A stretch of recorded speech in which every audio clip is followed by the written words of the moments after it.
It began not with a confrontation, but with a whispered disdain, taped crookedly to my front gate. A note, no knock, no greeting, no name, just a single sheet of paper flapping the breeze, like a warning in the wild. Its message, scrawled in bold, uneven handwriting, read, "Your farm smell is disturbing the community's peace. Fix it or else." There was no signature, just a smug, slanted penmanship of someone too cowardly to speak face to face. But I didn't need a name. I knew who it was. Margaret Caldwell, the self-appointed guardian of all things proper, HOA president, local menace, and a woman whose voice could pierce glass, sharpened by decades of rule books and rehearsed indignation. The same Margaret who once called animal control because a chicken wandered across my driveway. Yes, that Margaret. But this time, she wasn't calling. She was escalating. My name is Eli Tanner, and I live on a 5-acre farmstead on the outskirts of Renfield, a quiet, picturesque town that recently sprouted a shiny new suburban development right next door. My land? It's been in the family for generations, passed down from my grandfather, who raised cattle before me. The farm is legally zoned for livestock, protected under legacy use, and most importantly, not under HOA control. My animals are clean, well-kept, and regulated down to the grain they eat. But to Margaret, they were nothing short of chemical weapons.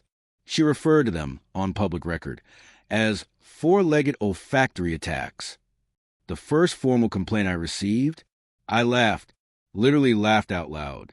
It was so ludicrous, I thought someone was pulling a prank. My pigs? They're not smelly. They're scrubbed, penned far from the property line, and fed organic feed. I even compost properly. But the second letter came, and then a third, each one thicker, wordier, colder. By the third envelope, the message wasn't absurd anymore. It was chilling. Failure to comply may result in fines or further legal action. That's when I realized this wasn't about pigs. This was about power. Margaret had declared war. Margaret Caldwell wasn't just filing complaints. She was rallying troops. Almost overnight, she transformed from neighborhood busybody into a full-blown crusader. I started hearing whispers from neighbors, then got confirmation from Mark, the mailman with a conscience, who pulled me aside one morning and muttered, "She's going door to door, Eli, saying your pigs are dropping property values." I raised an eyebrow. "My pigs." He gave a helpless shrug. Said your farm's turning the neighborhood into a biohazard zone. Her words. I should have been angry. I should have laughed. But all I felt was the cold creep of disbelief. It wasn't enough for Margaret to fume quietly from behind her lace curtains. No, she had to make a spectacle. She took to the community Facebook group, posting grainy, zoomed-in photos of my pigs sunbathing in their little kiddie pool. The caption? "Is this the future of our neighborhood? Think of the children." It was so dramatic, it bordered on satire. One picture even had poor Myrtle, my oldest pig, mid-roll in the mud, her little hooves in the air, eyes closed in bliss. To me, it was adorable. To Margaret, it was evidence. But Margaret wasn't satisfied with whispers and online tantrums. One afternoon, I spotted her teetering right at the edge of my property line. Phone raised like a documentary filmmaker. There they are. I heard her whisper, her voice barely audible over the breeze. The source of the suffering. See how they snort with intent. I stepped onto the porch, raised my hand, and waved. "Afternoon, Margaret." She flinched, like I'd caught her committing a felony, and then straightened, pointing her phone at me this time. "You're harassing me," she barked. "You're standing on my land," I said calmly, taking a step forward. "I'm documenting a health hazard." She stomped off after that, still recording, muttering about ordinances and lawsuits. Her heels clicked like gunshots against the sidewalk. But the damage was done. She'd drawn the battle lines. That night, I tried something foolish, something neighborly. I gathered a basket of fresh eggs, still warm from the coop, and headed to her door. I didn't want a feud. I wanted understanding. Peace, maybe, or at least civility. Before I could knock, her door swung open. She looked at the basket, then up at me like I'd just offered her a bag of garbage. Wordlessly, she tilted the eggs into the trash can by her porch. "I don't associate with manure enthusiasts," she said coldly. Then she closed the door. And just like that, the war turned personal. If Margaret's crusade had a battle flag, it was printed on 8.5 x 11-inch letterhead, bold, impersonal, and relentless. The next morning, I found the first of what would become a blizzard of notices tucked into my gate latch. A formal complaint, typed, signed by the HOA president, though we both knew who actually wrote it, accusing me of violating noise ordinances due to persistent grunting. The pigs, apparently, were now considered a public nuisance. 2 days later, another letter. This one claimed my fence was visually disruptive to the uniform aesthetic of the neighborhood, the same fence that had stood unchallenged for over a decade. I read the words aloud to myself, stunned. The barn's rustic hue clashes with community cohesion. My barn was too red. That's when I realized Margaret wasn't trying to solve a problem. She was burying me in paper. Death by 1,000 citations. She hoped I'd crumble under the weight of bureaucracy, that I'd throw in the towel just to stop the noise. But what she didn't count on was that I'd kept everything. I had every deed, zoning clearance, every scrap of grandfathered and legacy status filed in a dusty green folder my grandfather once labeled with a single word, proof, and now it was time to use it. I spent 2 nights compiling my own dossier. Photos of the pig pens, clean, well-maintained. Records of regular veterinary visits. A notarized copy of the original zoning exemption. I even reached out to the county clerk and got confirmation in writing. Margaret and the HOA had 0 jurisdiction over my land. Then I called in a friend, a lawyer, the kind of man who wore denim at the courthouse and didn't blink when I told him a woman was trying to outlaw my pigs. After he read the 3rd HOA notice, he looked up and grinned. She picked the wrong farmer. The day I sent the letter, the air tasted different, like the moment before a thunderstorm, still but electric. My lawyer crafted it with surgical precision, a formal cease and desist addressed directly to the HOA, citing every legal misstep they'd made, line by line. Every notice Margaret had dropped like confetti, cataloged. Every threat dressed up as concern, dissected. And at the heart of it all was a simple truth. Their jurisdiction ended at my fence. We delivered the letter 3 ways, email, certified mail, and hand-delivered to the HOA office. I imagined Margaret's expression when she opened that envelope, the way her perfectly penciled brows would arch, the clack of her acrylic nails tapping nervously on her desk. For once, she'd been handed something she couldn't control. Then came the silence. For 3 full days, not a single notice. No whispers. No sightings of Margaret with her clipboard prowling the sidewalks like a hawk in a sun hat. I could breathe again. For a second, I thought maybe we'd reach some unspoken armistice. But peace with someone like her isn't peace. It's preparation. On the 4th morning, Doug, my quiet neighbor and loyal egg customer, knocked on my gate. He looked uneasy, like he'd just walked through a fog of bad news. "She's planning something," he said, voice low. "Special HOA meeting. Friday. Calling it the Fresh Air Initiative." I blinked. "You're kidding."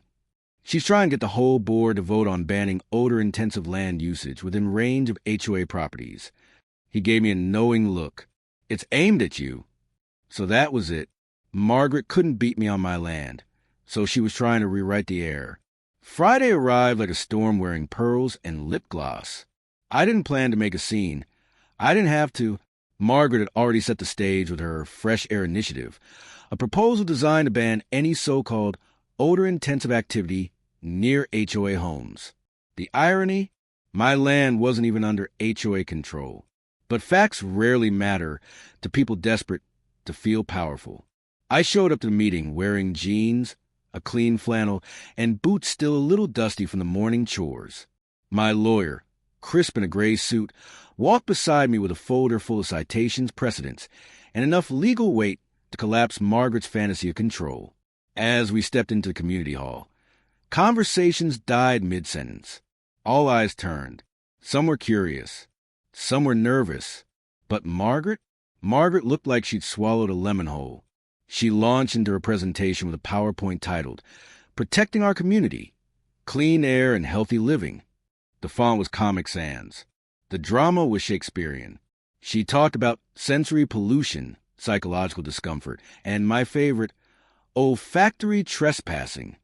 It was as if she'd turned a sniffle into a state of emergency. Then she said the words that finally cracked the room's patience. There's a toxic fog threatening our property values and our children's lungs. I raised my hand. Slowly, calmly. The board hesitated. Then the president nodded. I stepped forward, unfolded a letter, and addressed the room. My name is Caleb Morgan. I live on the farm just past the neighborhood sign. My property predates this HOA. My rights are protected by legacy zoning, state law, and county statutes. I looked directly at Margaret. And my pigs? They're clean, quiet, and better neighbors than some people. My lawyer followed up with a 10-minute takedown. Professional, polite, devastating. He listed every time the HOA had overstepped, every law they'd twisted, and every document proving their lack of authority. He dropped them like dominoes. Margaret tried to speak again, but this time the room wasn't buying it. Someone near the back let out a sharp, stifled laugh when she said, "He's weaponizing livestock." And when she screamed, "This is psychological warfare," you could hear a collective eye roll. The board president cleared his throat, clearly fed up. "Thank you, Margaret, but we've reviewed the jurisdiction. This matter is outside of our control." Margaret's mouth opened, but no sound came.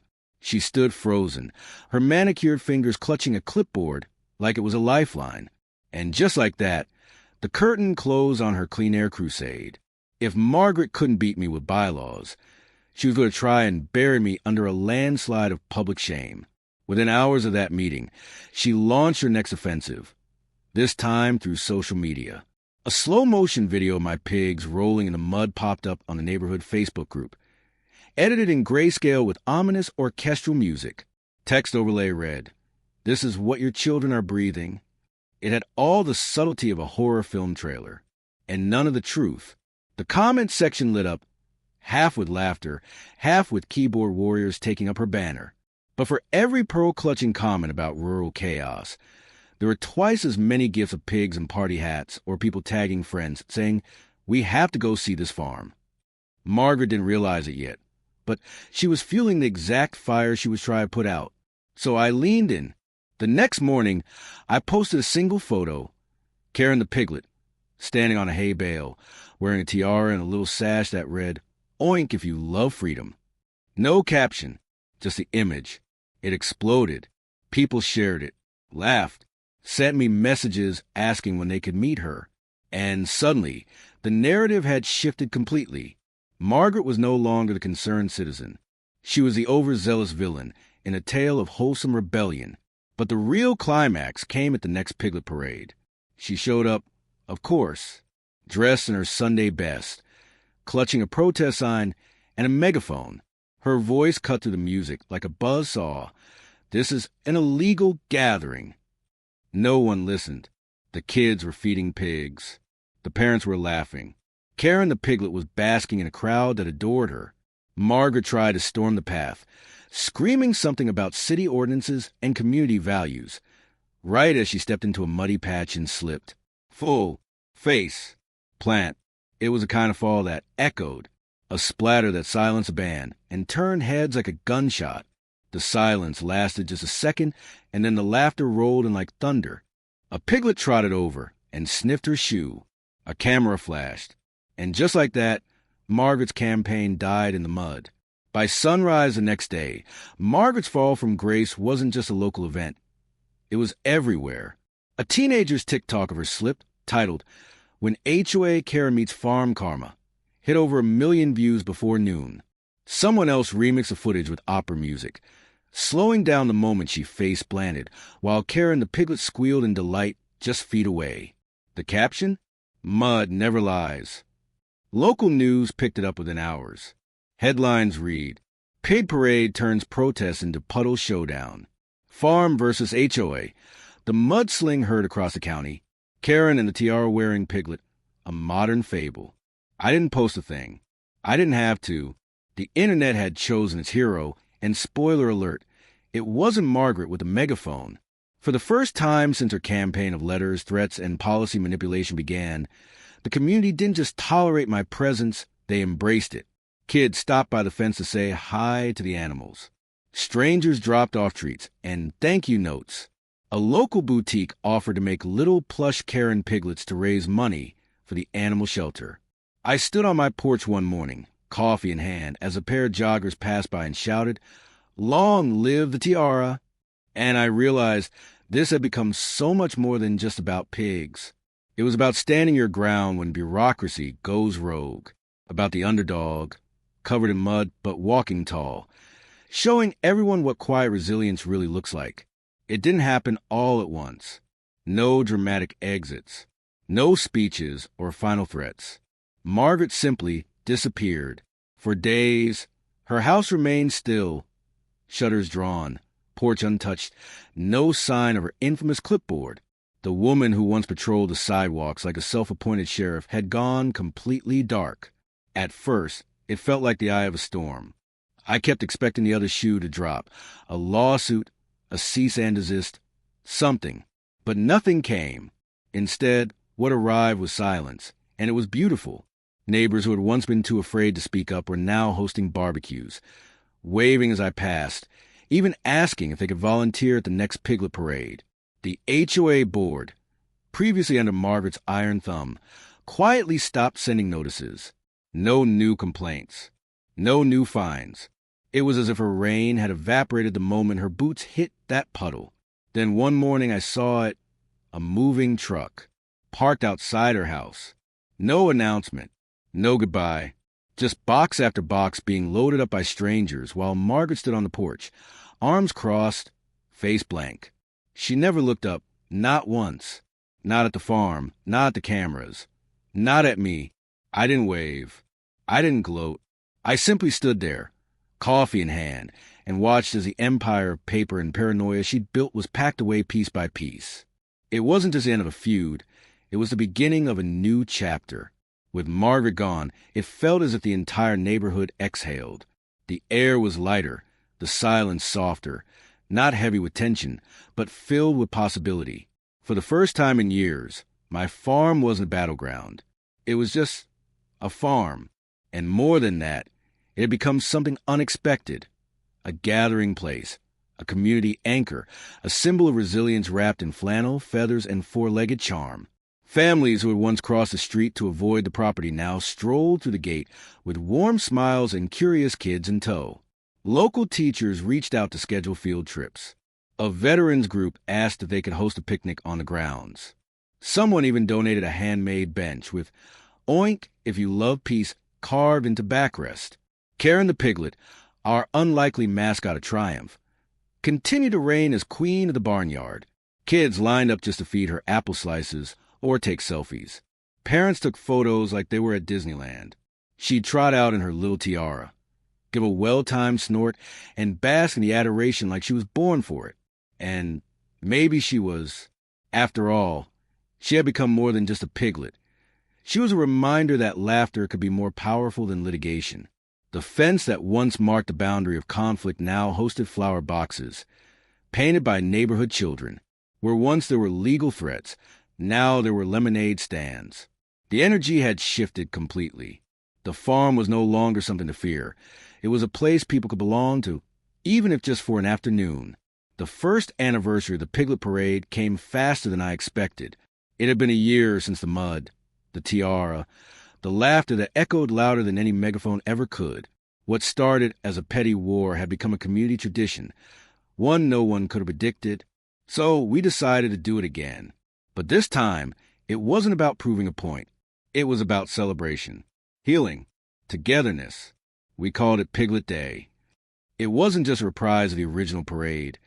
It was a full-blown festival of freedom, charm, and barnyard flair. Local musicians volunteered to play. Food trucks rolled in with farm-themed menus. The town's mayor showed up and, I kid you not, gave Karen the Piglet a tiny medal for services and civic morale. Kids came dressed as pigs, goats, and chickens. Adults brought lawn chairs and stories about the year we all learned to laugh again. Even former HOA board members, some of whom had once stood firmly in Margaret's corner, showed up with pies and a sheepish sort of pride in their eyes. And as I stood by the gate, welcoming faces both familiar and new, I realized something powerful. We had turned the ugliest chapter of our community into its most treasured one, not with revenge, not with lawsuits, but with humor, with resilience, and with the understanding that sometimes the best way to fight control is to refuse to let it steal your joy. The legacy of it all wasn't just Karen the Piglet or the viral videos. It was a shift. The way people began to speak up, stand up, and support one another. It was the proof that peace doesn't come from silence. It comes from solidarity. And every year, as Karen the Piglet leads a parade in her updated tiara, now a gold one, thank you very much. I remember that this all started with a crumpled note and a whole lot of noise. Turns out, the best way to shut out the stink is to fill the air with laughter.